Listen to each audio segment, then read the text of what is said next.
cow, we had 80-mile-an-hour winds last night. Our shop is here at Pontchartrain Landing, one of the properties that we developed. Anyway, this RV got flipped over last night. This is not a little one. Holy cow. Not good. Might have to bring the excavator over here and upright it. Good morning. Good morning when you open your eyes. So, this is the carnage from last night's windstorm. We got a big motorhome right here, totally flipped over. And we have another motorhome right here, which was flipped over. They uprighted it, probably to get the people out.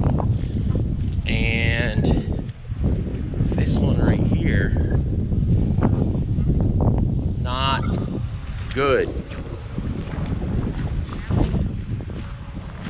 These aren't like little travel trailers. These are good-sized coaches. This one over here is, I don't know.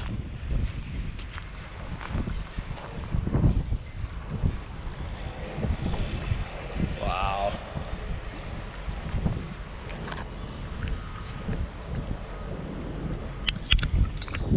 Just trying to cover this from a different vantage point. I mean, it is crazy. That's a smaller RV. There's two smaller ones and one big diesel pusher. Holy cow. This truck got high enough in the air to collide with their trailer way up here. It's about 6 feet up on the thing. Smashed it.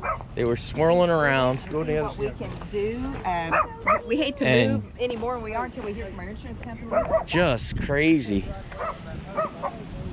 The truck was flying through the air apparently, and swirled around and came back down, and that's kind of where somehow it collided with the camper and another camper. But these people were scared. Their trailer got picked up. It's kind of banged up a little bit, but they survived. And the jacks are bent. They were actually in this campsite over here when all this occurred. They just pulled it out of the site. That tree's down. This tree's broken. Crazy.